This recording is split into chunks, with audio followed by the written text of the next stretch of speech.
Hello, everyone, and welcome to the first MGRC Q&A session. Today, we'll be speaking with Vish, ML Sudo, aka Michelle, and Mr. FPGA, aka Steve. Thank you all for participating, and thanks all the viewers for joining us. Quick introduction of myself. My name is Frederick Harrison. I am originally a blockchain developer, used to be a blockchain developer, became CTO of a company called Parity Technologies. We build blockchain clients, built an Ethereum client, a Bitcoin client, then a Zcash client, built a Polkadot client, and we maintain a open source blockchain building framework called Substrates. And I also co-host the Zero Knowledge podcast. And yeah, happy to be moderating this session today. And we'll start out with some candidate intros. And let's start with Vish. Why don't you begin and introduce yourself? You have 3 minutes, and I'll call out when your time is up. Thanks, Frederick. Folks, it's a pleasure to be invited to speak with you all. I'm going to try and keep this fairly brief to avoid repeating too much of what you might just read off my applicant essay on the Zcash forum. I'm Vish. That's not my real name. More on that later. I'm based in India, but consider myself a citizen of the world. I have at different times lived in Germany, the UK, France, Singapore, and of course, India. In my professional career over now almost 2 decades, I've worked as a fixed income trader for a large bank in London, as a tech VC in India, and worn multiple operating, supervisory, and founding hats at multiple ventures across tech, non-tech, and social impact.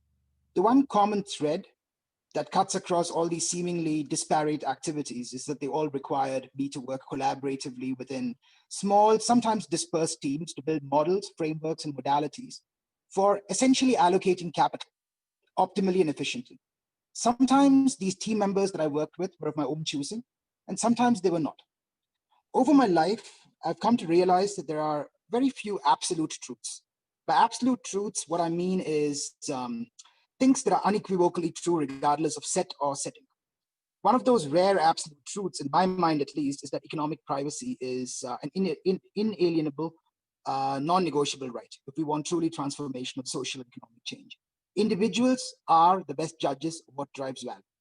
There should be no way to censor a specific economic transaction or even types of economic activities, and yet we see that all around us. Zcash, particularly in its most fully featured shielded form, has the potential to make this possible for billions around the world. I think success will require deep coordination and collaboration with policymakers, economic participants, technologists, regulators, citizen and corporate leaders from all over the world over a sustained period of time. The MGRC is a very interesting way to direct and shape some of that building effort in the ecosystem in a way that contributes long-term to this dialogue. That is genuinely exciting for me. India is a complicated country to live in. The rule of law exists on paper, but can be elusive in practice when you need it the most. Given India's recent flirtation, as recently as 2018, 2019, with criminalizing cryptocurrency, I had to think long and hard about whether I want to put my hand up for this. On balance, my passion for privacy and the belief that voices from my part of the world need to be heard as well overruled my instinct for self-preservation. If I'm elected, I'd be delighted to put my experience and know-how at the disposal of the MGRC. If I'm not, I'd love to have played a small part in keeping the field honest and getting 5 outstanding people elected. And obviously, I will sign off by saying, if you want a little bit more detail about my background, the specifics of what I've done and my beliefs, they're outlined in fairly great depth on the Zcash forum. So I would encourage you to go take a look there. That's it. Thank you very much. Right on the second. Michelle, you're up next. You need to unmute first. Thanks for having me. Really happy to be on this first session. Vish and Steve's candidacies are two of the few of my favorite ones on the full panel. So really happy to be here with them. So my name is Michelle, and on the forums I'm ML Sudo. Most recently, I was head of BD at Anchorage in San Francisco. And right now, I'm back in Asia working with Copper, which is a UK-based custody and clearing company, as well as BitPay, one of the oldest, largest crypto applications. We were built in 2014. I do market entry work for them in Asia, across the region. And in a previous life, prior to being involved in crypto and fintech in general, I worked across the Asia Pacific region doing investments and mergers and acquisitions deals. I've always focused on the financial services. And so that's why when we talk about financial applications of crypto, it's near and dear to my heart. I moved to the San Francisco Bay Area mid-career, a bit of a crazy move at the time, because I wanted to be closer to, one of the most established tech hubs of the world. It's also where I met Zcash in the first place. And then late last year, I moved back to Asia because I really love being in the emerging markets. Vish can probably relate. It's a part of the world where there's so much left to be built. And as an individual, you can do so much to impact the path and the profile of how things happen. It's extraordinarily messy and very painful at times, but it never fails to be interesting. So that's why I chose to move back to this part of the world. One of my most core values is that of freedom in all senses of the word. And I think one of the most important factors to allow freedom to exist is privacy. And so that's why when I first learned about Zcash years ago, it really it stole my attention. And privacy is also the reason why pseudonymous in I even put that pseudo in my handle. Um, and also the reason why I use a couple of different browsers, a couple of different phones. So privacy is something I think about every day. And that's why also I love to help further the cause of how we help people be private as well as free in their personal lives. In my time at Anchorage, I actually got the opportunity to meet a lot of different founding teams, whether at the layer one level or building apps on top of layer one. And I'd say the Zcash team really struck a note because they truly were one of the most mature, serious, and values-driven groups of people. Even in their personal lives, their times outside of Zcash, they're dedicated to projects and activities that are about freedom and privacy. So I'm confident I will enjoy working with the wider Zcash team if I were on the committee. And I'm really excited to see if we can build something great together. Thank you very much. Steve, you're up next.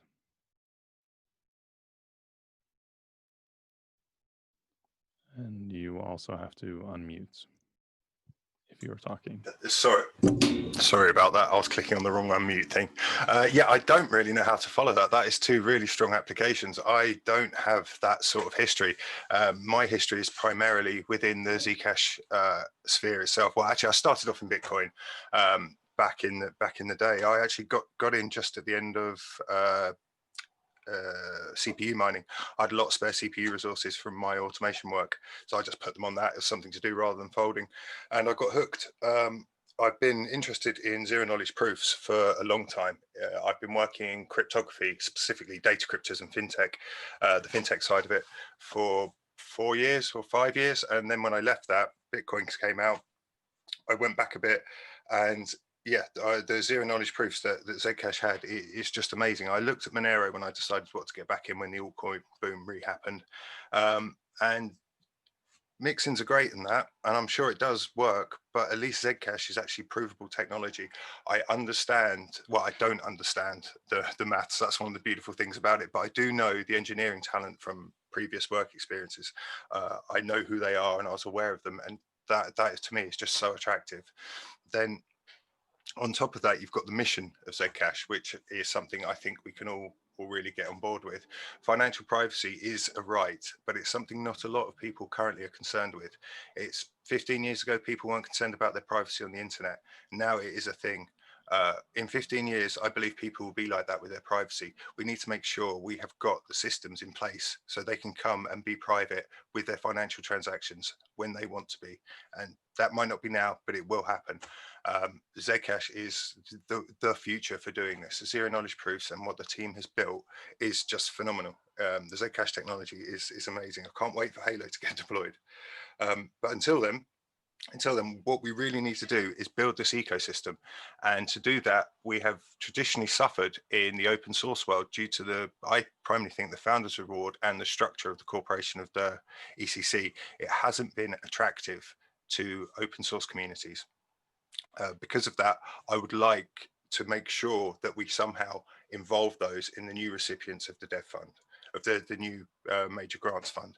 The more teams we can diversify through and get on board, the better. And that includes teams like Parity, Thesis. We've got some really great teams that would like to come and work with us to start with.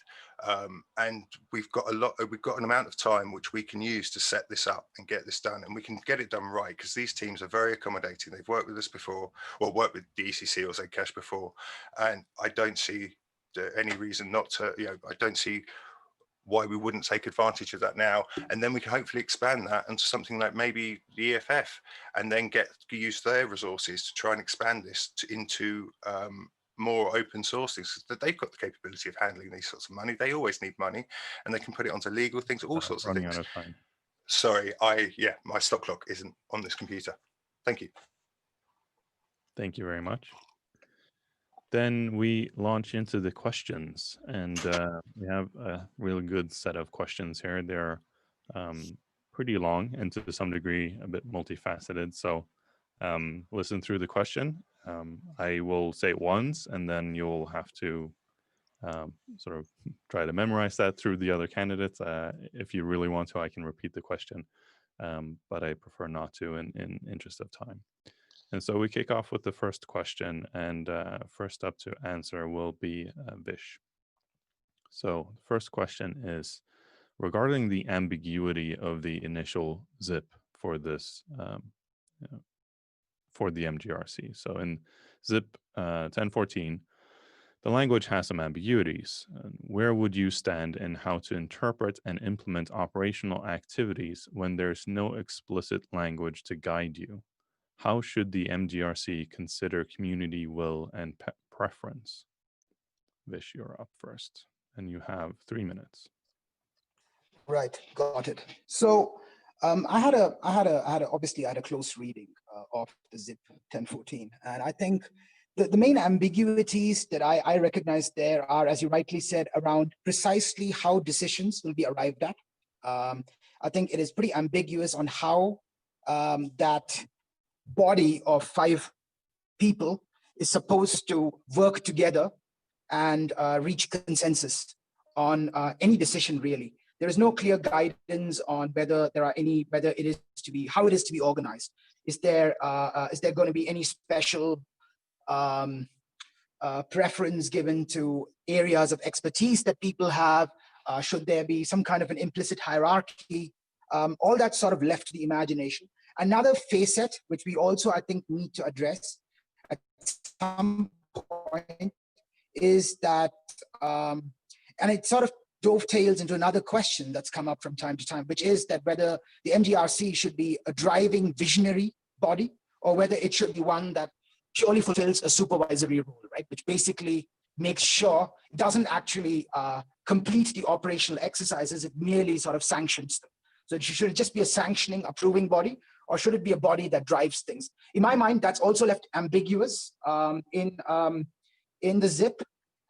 In my mind, right, let me address the first question first. I mean, my sort of, if you like, my thoughts on how to achieve consensus as a body of 5 individuals trying to drive towards consensus.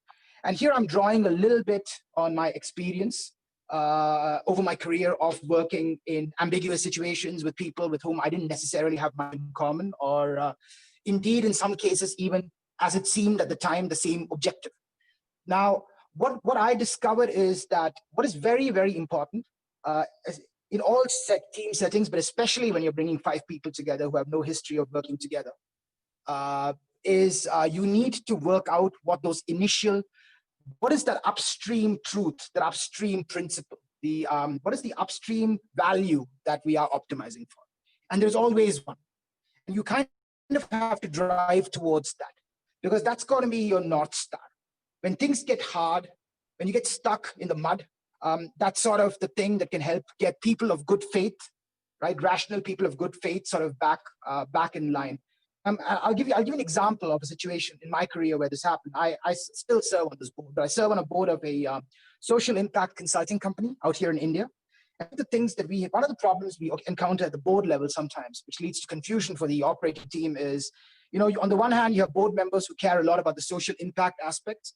And then you have other board members who are asking why you are 2% light on the EBITDA for that quarter. It's kind of a tough one to balance sometimes.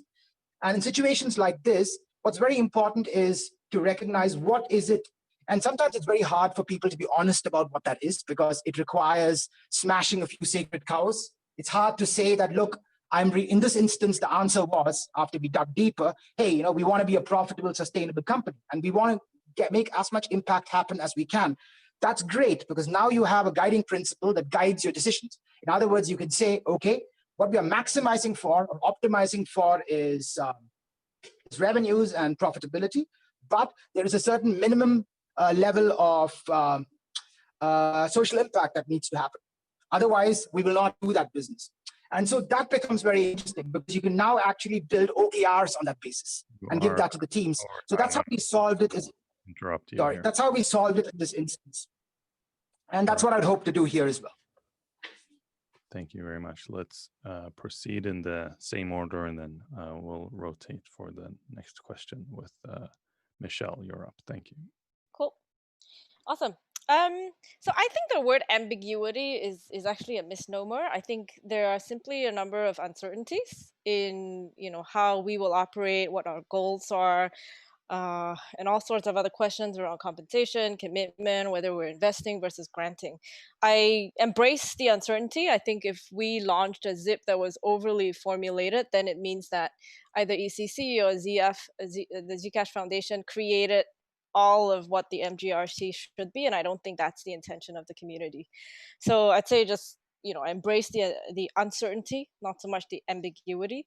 I think my approach to things would be not to say the obvious, but just a very heavy dose of common sense. If we have a problem, if the community and the committee is torn over how to decide on any one facet, just apply a lot of common sense. In the sense that in my experience, when you want to really solve a problem, typically underlying the problem is a more fundamental issue that people aren't happy about, they're concerned about, whether in the short term or the long term.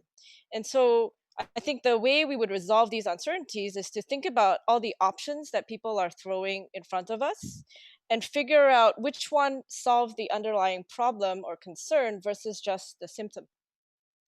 Right? When people are worried about, are we too much like a VC? Will we care about impact on the community? What are they really worried about? Are they worried that we will therefore not be funding projects that are important but not high ROI? I think that's the underlying more fundamental concern that we have to treat, rather simply making a decision of we should do X% this way and X% that way. In creating a solution, we also need to make sure we don't create additional problems. I think it's a more holistic way of problem solving that I would help to kind of direct if I were involved in the process.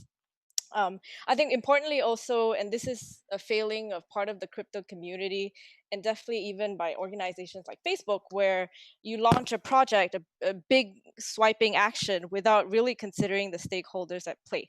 So I think for me, the four main groups of stakeholders to keep in mind. Firstly, obviously the organized groups, the ECC and the ZFs. Of the community. And then you have the wider Zcash community that are active all over our forums, as everyone can see. And then you have the crypto community just outside of our community. What will they think? How will they respond? And how would we counter respond? And then further, I think, because we want Zcash to go beyond crypto native people. We also need to consider outside of crypto, what do people think? If we come out with an amazing solution for privacy, does that mean it's dead on arrival when it launches into the real world? I think that's a more holistic way to think about things. Thank you very much. And last up to answer the question is Steve. Hi, yeah. I think that the easiest way to start finding out what the ambiguities are and start resolving them is through soliciting forum feedback. This whole activities all happened on the forum. The MGRC is meant to sort of be an extension of the community of the forum. The ZFND commits to communicating through the forum. I don't see why there'll be any difference for the the MGRC. I don't see why there'll be any difference and why they wouldn't. So with the constant solicitation of feedback and on ideas, would need some sort of structured thing where a meeting a month or something with minutes that are published, but on just general getting ideas and feeding back into the community, I think that is the easiest way to try and gauge the essence of community will. Then currently in the ZIP, the ambiguity that I really see is the biggest and most pressing ambiguity is the one ML Sudo just highlighted. There is no real definition of how the funds should be invested between ROI projects and non-ROI projects. So that to me is something that really does need to be ironed out by us very quickly. The rest of it, I'm not too concerned of. It's deliberately vague. It's very specific in very certain areas, but very deliberately vague in other areas, so people can self-organize and work out what's best for them to do. So I look forward to actually working with the other candidates to work out how we should approach this and feeding that back into the forums to find out what the forums think. Obviously, we need to come up with ideas for ourselves, but of how we're going to organize. But we need that feedback. We constantly need to be getting feedback on this because this is more accountable than the ZFND and the ECC. It's going to be the future of Zcash. We're going to be using this money to get teams on board and effectively replace the ECC one day with any luck. That's the future. So yeah, that's it, I think. Thank you very much. Then we move on to the next question, which Vish already started touching on a little bit, which is, should the MGRC be a driving actor or provide sourcing, oversight, and review? Meaning, should it try to figure out and implement things rather than be a passive body that takes incoming proposals? In essence, should the MGRC be more of a bureaucracy with hierarchy, continuity, defined rules, and expertise, or can it be an ad hocracy, decentralized and flexible in how it deals with its day-to-day work? And we start with Michelle this time. Awesome. Yeah, I actually think the two questions are somewhat separate, at least the way I'm interpreting. I have it printed here, that's why I'm looking down. I believe strongly on the first point that the MGRC should be a driving actor. And by driving actor, I'm not necessarily agreeing with the definition on the forums, which is full-time people driving it forward, because I think you can drive without being full-time. So if I distinguish between driving actor versus oversight/review, with driving actor, we are actively thinking about how to achieve output KPIs, meaning what kinds of projects, how many users, how many T and Z transactions. For oversight and preview, that's a more passive approach. I think that feels to me a little bit more like a nonprofit approach, where your KPI is how much you spend rather than how much value you accrue to the population. So that's why I'm for the idea of we are driving a very specific set of goals. However, I don't think one needs to be full-time to do this. I think a group of smart, driven people can achieve the same results. People say, if you want to get something done, give it to busy people. I think it's the same concept here.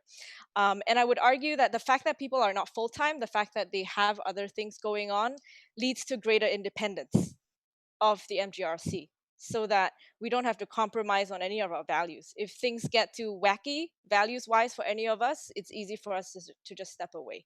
So I think driving active creators, but not full-time is definitely the way to go. At the end of the day, we are at war.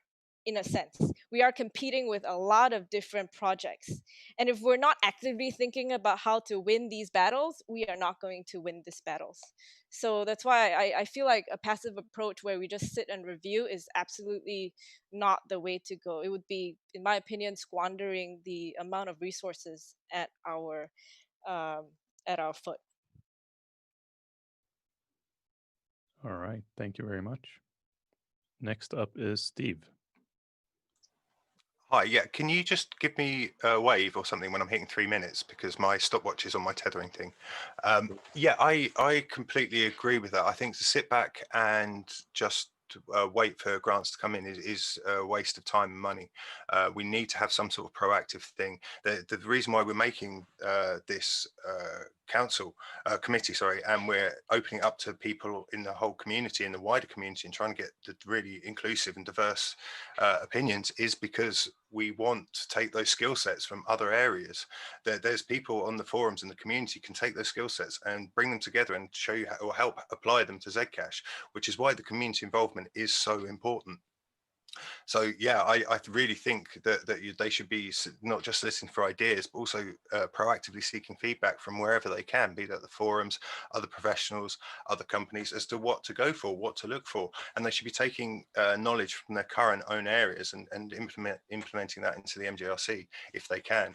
And as for the adhocracy or democracy, I don't see there's any reason why you wouldn't have defined roles, in the sense that some people might be more comfortable with responding to community. Some people might have more time to do one thing. Some people might have more time to do something. I don't see there's a problem with roles evolving like that, but I don't think it's worth having a really strict, rigid structure.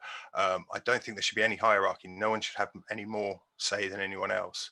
But you are going to need people to do things like take minutes and produce reports, be responsible sort of for transparency. So I think finding which candidate is best for which area is something they're going to have to do amongst themselves.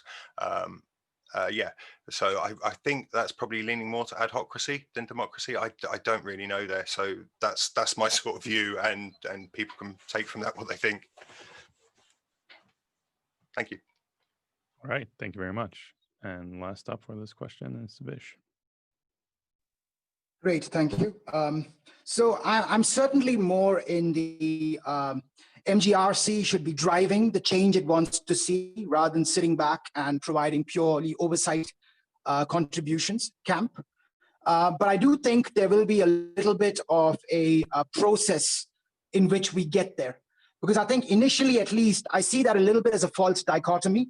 I think initially, we're going to be spending a fair amount of time, figuring out how we're going to organize ourselves. There'll be a certain amount of initial 0 to 1 work to do on structuring, collaborative frameworks, guardrails against deadlock, all that kind of stuff, which probably means that initially we're going to have to find that middle ground between those two. And in my mind, that's a more proactive communication strategy. Basically one where we communicate very clearly what the kind of projects are that we want to see, in the same way in which a great for-profit VC fund, right? Andreessen Horowitz, you know what they stand for, you know what kind of deals they fund. And so the best guys come to them with the kind of deals that they think are likely to get A16Z's funding. Similarly, we need to have a very, very clear problem statement that we put out there saying, come to us with solutions to these problems, and you can have a conversation going with us. And I think that's a bridge somewhere that's this intermediate interregnum solution, if you will, between being purely oversight driven and being the guys who are sort of driving that whole vision over multiple sort of time cycles, right? And I see that as an evolution.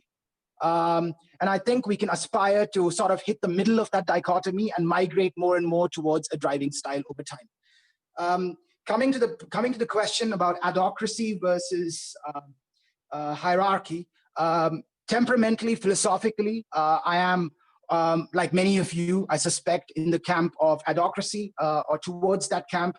I think 5 people should be able to organize themselves in a way that they can all contribute their strengths. I think we need to figure out who has what areas of expertise and find structures, whether that is by organizing further subcommittees within the 5, right? Or some other stratagem. We should be trying to pull everybody's expertise in and reach the best possible decisions possible. I think that's possible without anybody having top dog status, anybody sort of, being top of the hierarchy. At the end of the day, right, or whether it's hierarchy or adhocracy, what we're talking about here is these are ways to achieve consensus, right? And ultimately, hierarchy is a way of breaking a tie consensus situation. That's one way to think about it. And if you look at non-hierarchical network topologies, there the tiebreakers are sort of contribution-based, evidence-based, right? Self-organizing in principle. So that's what we should aspire to. But again, I think while we can aspire to be an adhocracy over time, I think that shouldn't be taken to mean that there shouldn't be rules. We need certain rules up front. We need to organize ourselves in a way that allows each of us to contribute to each individual strengths. So we will have to agree jointly on certain rules, certain protocols for how we will engage with each other and drive towards conclusions in a non-hierarchical setup where we have 5 empowered peers working collaboratively together. So again, I would drive a little bit more towards the adhocracy part of the spectrum, but I would lace it with a bit of pragmatism. And on the part-time versus full-time construct, I think I'll just stop there. All right. Thank you very much. So for the final question, before we open up to more open questions, and perhaps Hudson, you could take a look at the live stream and see if there's anything that we would like to ask there and post it in chat if so. The final question is, have you had previous experiences of being put together rather arbitrarily in a team before? If so, how did you manage? How will you go about managing disagreements between both yourself and another MGRC member and between other MGRC members with each other? And we'll start with Steve this time. Hi, thank you. Yeah, I responded to this on the forum, so I'm just going to try and echo what I said there. So an example of me being put together in an ad hoc team to try and accomplish something like this would be on the forums to get this through. I was a key part of getting 1014 actually to where it is. Whilst I didn't completely support everything into for 1014, it's what we've got and it's important we get that put through.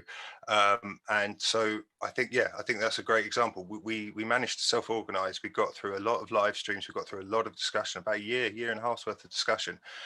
We put it all together and this is what we came up with. I came up with the formats for the zips and that sort of stuff. So it was hard. There was a lot of disagreements. And really the only way to resolve those disagreements was through a lot of communication with the community. When we found that the text wasn't really working well enough, we had to jump to live streams because sometimes talking just sorts everything. You can infer too much tone of voice from a message. So yeah, we put this together. We managed to achieve something good. I've also done a lot of work in the open source world. So again, that there you don't get to choose who you work with there, and when you're off doing contracting, especially when you're doing test contracting or security test contracting, you don't get to choose who you work with, and you've got to turn up and tell them their work's broken and they've got to do more work, which no one likes that. So it's that in itself is a skill. It's a really hard thing to get right. I'm not even sure I've got it down, but I try. And this goes into the conflict stuff. I find the easiest way to resolve conflicts is to look within yourself first.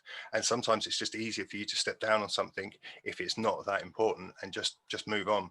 But other times you can't. You've got to say, no, well, actually, there is a line in the sand. This is where the line is. We have to have lines. And then when you come to that sort of, if that's a professional agreement, that is something that needs to be resolved. That's why we've got 5 people and we will have the vote, and we've got the community input. We've got a lot of ways to resolve these sorts of large scale disagreements, whereas the more interpersonal disagreements are a lot more of an issue, because if someone's got a personal problem with somebody else and they can't act in a professional manner to get past that, you're going to start having communication problems. And the MGRC is going to live or die by its ability to communicate with everybody it works with. It funds things, but it's primarily a communications vessel. I see it's going to have to communicate and do so much that if you're going to have disagreements on personal levels between people on the MGRC, I think that could become an issue if these people cannot get over that and work together. And to do that, you've got to either say, right, well, we just have a disagreement on this, but we can work together, or you're going to have to look for outside input if it's too great. And to that, you're going to have to go to your peers, which would be the other MGRC members, I think, and just they all seem very, very skilled in communications. So I don't see there'll be any problem with getting this done. Thank you. All right, thank you very much. And next up is Vish. Right. So one example of being thrown in with a bunch of people that I didn't choose, having to take important decisions, would be the example of startup boards, right? When I was a VC, I've on several occasions served on the boards of startups. And while you do choose the founders, you don't always get to choose your co-investors. And on a few occasions, I've been on boards with people who had a very different perspective on entrepreneurship, a very different perspective even on what their duty of care to the, as a board member was. To give an example, right? In my mind, the moment I agree to serve on the board of a startup, even if I'm an investor in that startup, I serve at the pleasure of the company. In other words, I need to take decisions that benefit the company before I take them in my avatar as an investor. Now, there are other investors that I've worked with in the past on boards that see this differently. They see it as, they see themselves as representatives of the investor, first and foremost. So that's led to certain tensions in certain situations in my professional career. And the way you resolve that is it's multifarious. In the end, obviously in the for-profit world, you always have the lure of the big return. So that, if the company is doing well, you always have that to get everybody to behave to some extent. But again, I come back to my point from earlier. It's important to have a guiding principle. It's important to agree early on what that role is that we're all doing here. And that conversation up front can save, in my experience, a lot of heartache later. So it could be as simple for Zcash, it could be as simple as formulating a mission statement along the lines of, we aim to bring shielded transactions to the whole world. And, it could be as simple as that. And obviously, and that can inform and shape a lot of decisions and can rule certain others out right from the outset. Because the moment you say you're going to the whole world, it means cost is an issue, because you need to make as many people access your technology on a limited budget. So that immediately imbues the whole situation with frugality. On the other things, I would say open communication lines are very important. One of the notes to self here is that, especially in this time, if I'm elected, I want to make the time and effort to get to know some of my fellow members personally. I think that's important in order to diffuse situations, because I've noticed that sometimes when you notice how people handle situations in a conversational tone in their personal lives, it takes away a lot of the ambiguity and uncertainty. You kind of know what they mean when they say no, or when they're being hard about something. You know that this is the line or that is the line. So there isn't room for cultural misunderstandings. And I think it's very important also to organize ourselves on the basis of expertise. We need to find different ways of allowing people to be comfortable with decisions being made and being able to commit even if they disagree with the decision.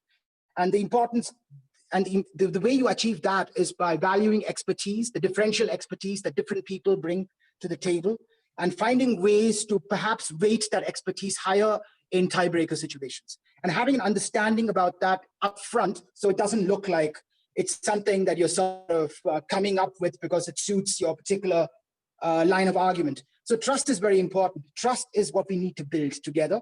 And I think a lot of that trust needs to be built up front because it's like a bank account. You live off that thing for a long time, in my experience. So that extra effort up front amongst reasonable people can go a really, really long way. There is no magic sauce to this. It's just common sense. Thank you very much. And last up for this question is Michelle. Thanks, Frederick. I'll try and keep this short. I think we're coming on time where we're not done with the questions, and I think we have some community questions as well. I think the short answer is managing disagreement is one of my day jobs. So I work also with another company based in the Philippines. They're a traditional financial services conglomerate, and they're going through a large amount of change due to digital transformation. So there's a lot of blame shifting and finger pointing that happens between the business team and the tech teams. And it's my job to be a neutral referee of sorts. So I've had a lot of practice doing that, especially in the last year or so. And I think the main issue, the thing that unlocks disagreements is being extremely clear about what's behind the problem. If the business guy is saying the tech guy is completely and the tech guy is saying the business guy doesn't care about security, like what are they really concerned about? Is it their reputation? Is it their business results, which then leads to their comp?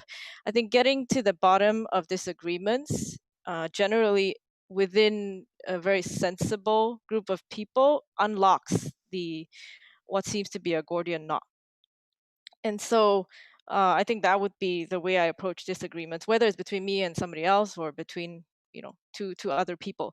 I think the one asterisk I would put here is if you realize that actually the underlying problem, this goes back to something that Steve said, is one of ego or somebody has a hidden selfish agenda.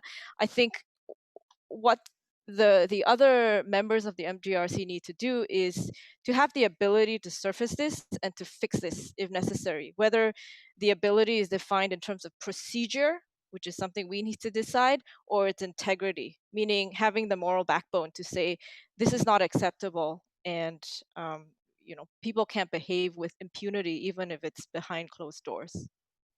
That's my answer. Thank you. It doesn't look like we have any questions on YouTube. Yeah, we have some questions in the Zoom chat if you wanted to look those over. And we can ask any one of those if you'd like. Yeah. And I'll there's another question in the document that I would also like to spend some time on. And I think I'll reduce the time for questions though, so that we finish roughly on time and give everyone roughly a minute to answer things. The first that I want to kick off with though is just around process. We've talked a lot about this already, but practically what processes and frameworks would you put in place to try to allow for this communication that Steve talked about and to allow for the members to efficiently organize amongst each other? And I'll give you a minute and raise my hand when your minute is up. And let's start with Michelle. Cool. I think the standard stuff has been well covered, and among 5 competent individuals, you'll put in collaboration software, we'll have a regular check-in.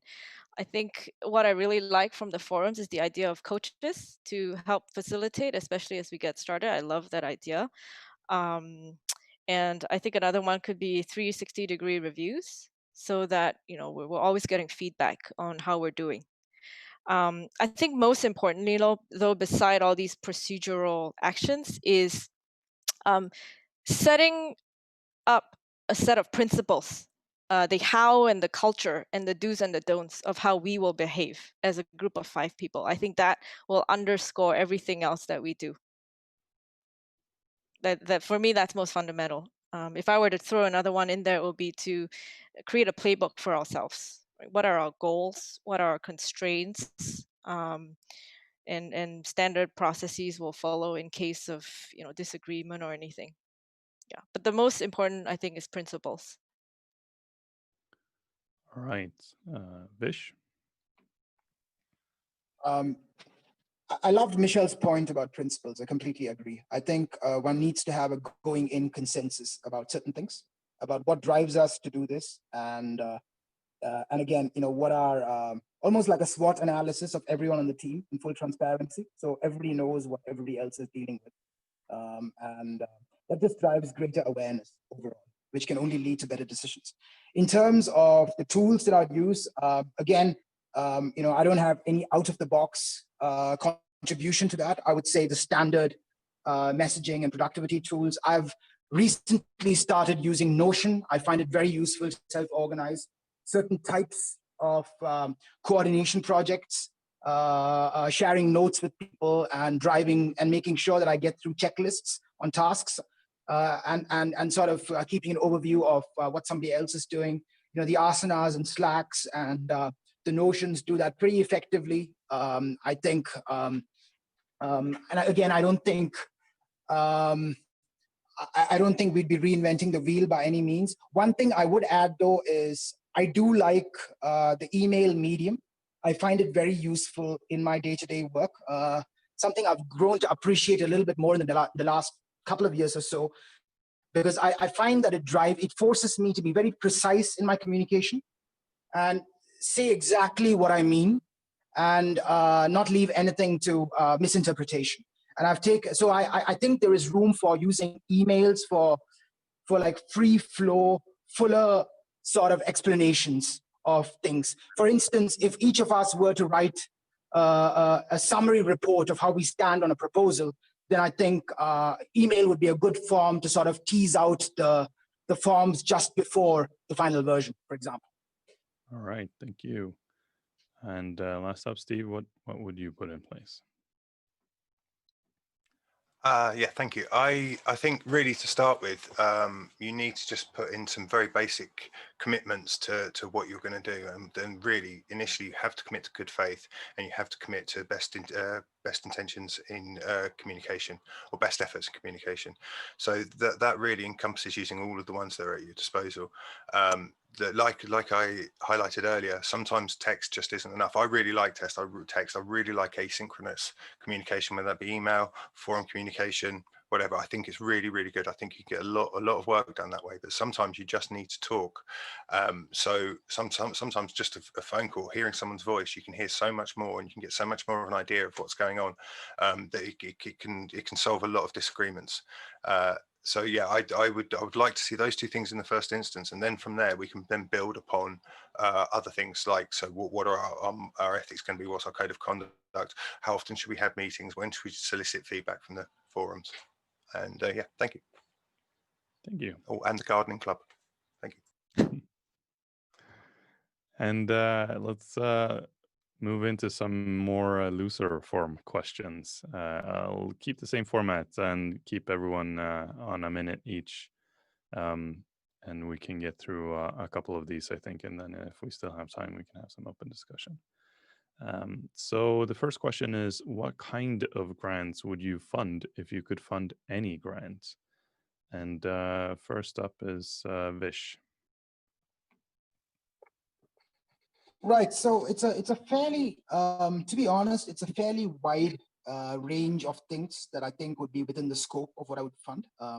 I think, if I had an open book and I could fund whatever I wanted within our scope, right? Then in my mind, our job is to make sure we get genuinely wide adoption, right, of shielded transactions and everyday economic activity across the world. So I would start there. And now, basically, what falls within the scope of that, right? On the technical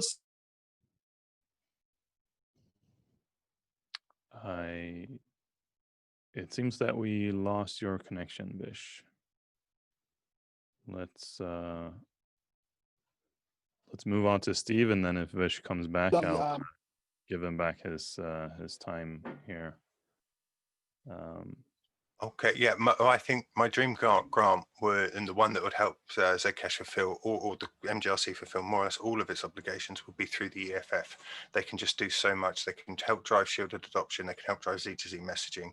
That they could just do so much for us. I really would like to see what they can say. It might turn out there's nothing, but within the ecosphere, I really would like to see what Parity and Thesis would bring to the table. I think within our little corner of cryptocurrencies, I think there are two very, very powerful companies that could have very, very good long-term futures for Zcash.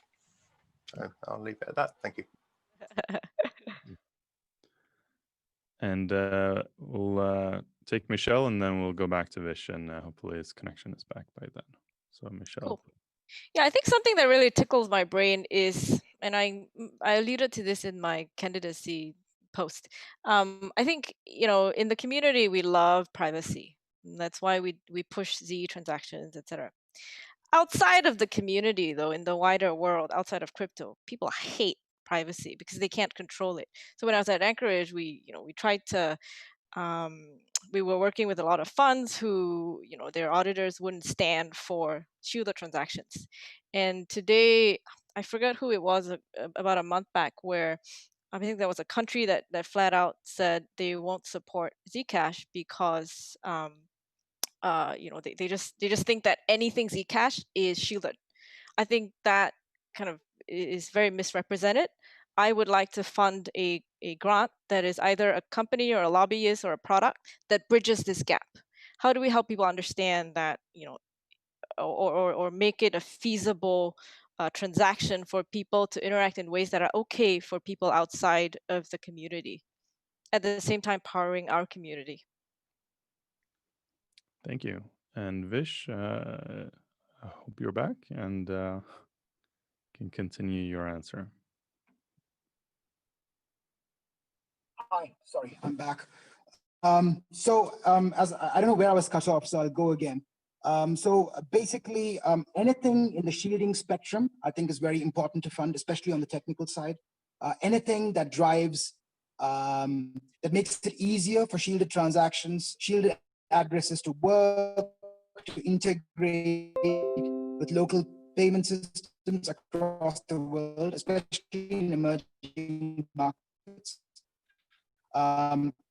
Lot of things in the SDK tooling and API layer enterprises, right? Even in supportive jurisdictions is important. And I loved Michelle's point about education. I think that's an area that we underinvest in. And I would respectfully also submit that we can't just have a conversation about Zcash. We need to have a broader conversation about why privacy matters in at all, right? And because that's a conversation that we're not having enough of with people around the world.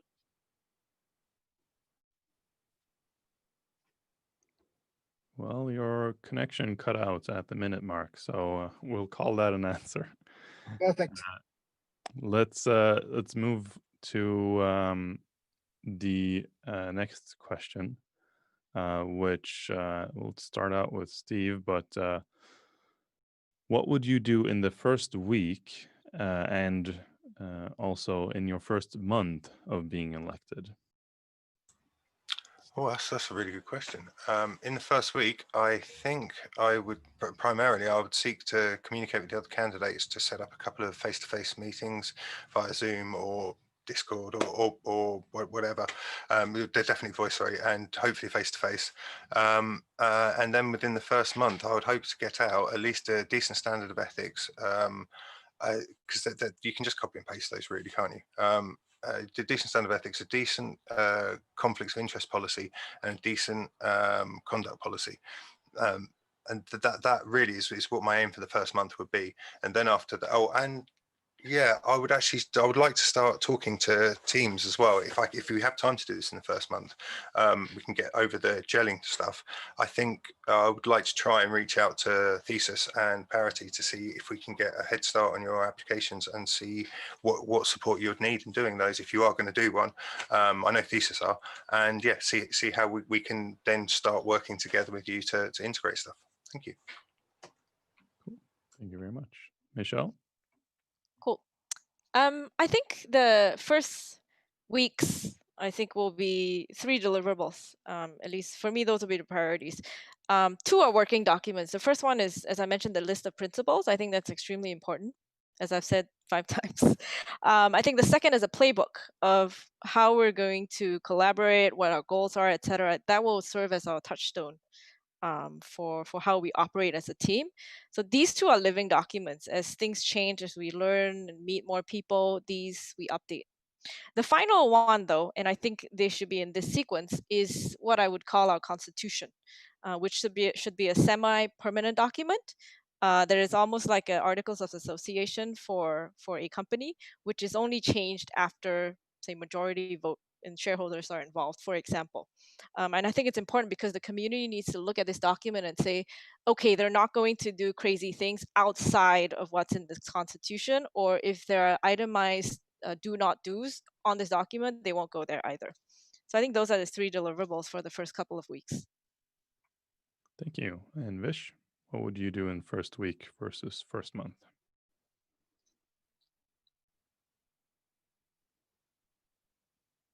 Right. I think the first week I would primarily focus on getting to know my fellow members, what's driving us, goals. There'll be a little bit of teasing out of the guiding principle done in that period as well. I think in the first month, we're going to have to work out what the ethics, conflict of interest policies are that we want to be abiding by. And Michelle alluded to this, a charter, I think, is necessary, where we sort of establish certain guidelines or this is the scope and scale within which we will operate, right? And what very important in this period of getting to know fellow members is to work out what each other's strengths and weaknesses are, and in ways that can and should be documented, and also in ways that will be very, very important for cohesion, because we're going to spend a lot of time with each other making difficult decisions and working out individual areas of expertise can inform how we organize ourselves. And we need to have those conversations early on. That's Thank it. you. All right. We are almost at time, so I'm going to top off with a easy answer question, single sentence answer, and then we'll cut off here. And the question is, what's your favorite Zcash app? And let's start with Vish, if you're still on.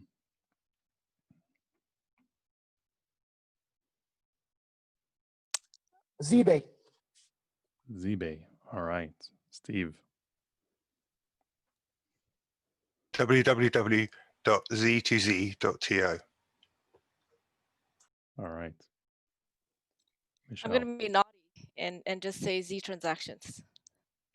I think we have yet to find a really great app. Cool. All right. Thank you very much for participating, everyone. And thanks to all the viewers and listeners for coming in and watching and hopefully participating in the elections later. And yeah, I think that's it for this call. And again, thanks to everyone who participated. Thanks, Frederick, for hosting.